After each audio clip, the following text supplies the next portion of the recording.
Suddenly, I couldn't depend on anything anymore. Not my parents, because everybody they knew were either imprisoned or executed or had become refugees.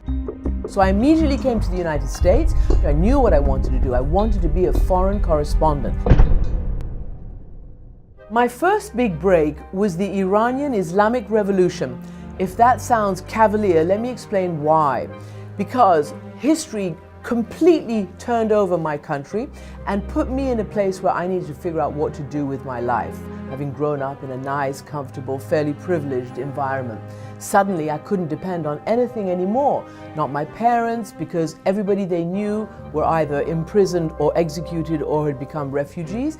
And it was really the beginning of my consciousness about having to be a professional. So I immediately came to the United States, where I had heard, even growing up in Iran, that if you work hard and you try hard and you have a dream and an ambition, that you can make it in the United States. So I came here, I went to college, I did do journalism in college, I knew what I wanted to do. I wanted to be a foreign correspondent, having seen all that I saw, the turmoil of the revolution in Iran back in 1979. So at the University of Rhode Island, I had majored in journalism, but I did a lot of other courses as well. I did American literature, I did political philosophy, I did political science, all things that I hadn't learned growing up in Iran and in England. So I really had a bachelor's degree. I did not go to graduate school. I thought that at my age, I needed to get into the workforce immediately, and for me, graduate school was kind of on the job. I was really lucky that the local NBC affiliate in Providence, WJAR, not only had me as an intern during my college years,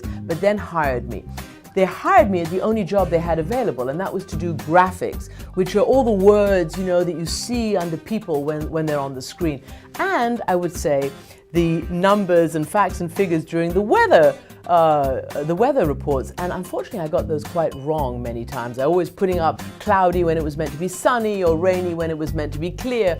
And the weather reporter, the weather anchor would constantly call me out live on air. So that was a little bit humiliating, but it was, my first experience with being, held to account. But it's where I learned, teamwork and team spirit.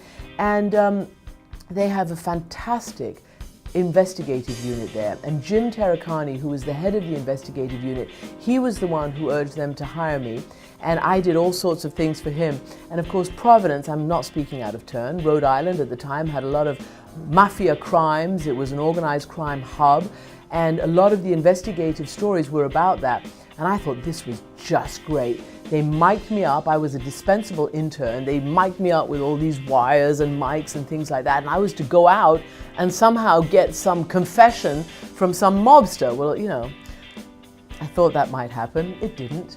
I didn't get close, but it was fun. All of a sudden, one of the directors there said to me, "Hey, I know, there's this new thing called CNN, and we've even heard some English accents there." I phoned CNN. So they asked me about 10 questions on the phone, and I answered them all, including, of course, about the Iranian Revolution and the hostage crisis, which was the big news at the time. And they asked me, what's the capital of Iran? And I thought, I grew up there, I lived there. It's Tehran. So, I passed that test with flying colors. And when I got there to CNN, and this was in September of 1983, the recruiter, the head of HR, said, "Hey, you're foreign. There's a vacancy on the foreign desk. You go to the foreign desk." Well, I was thrilled.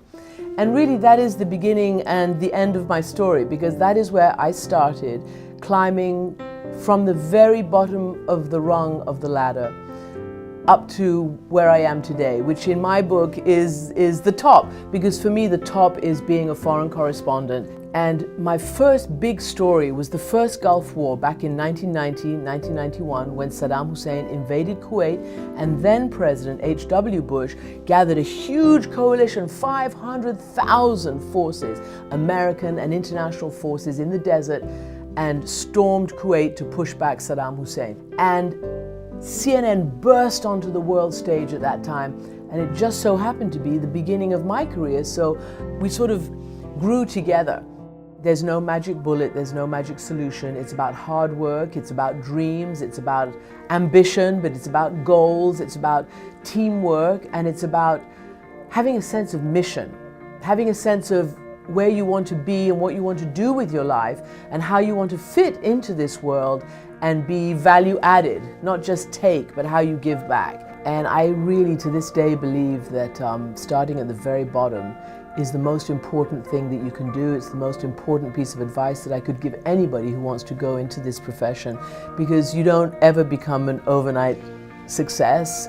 And I just want people to take this job seriously and not think that, oh, it's television, it's television, it's not brain surgery, it's not rocket science, anybody can do it. I don't believe that. I believe it's television, it's important, it's journalism. Words have consequences. The stories we decide to do, the stories we decide not to do, it all matters.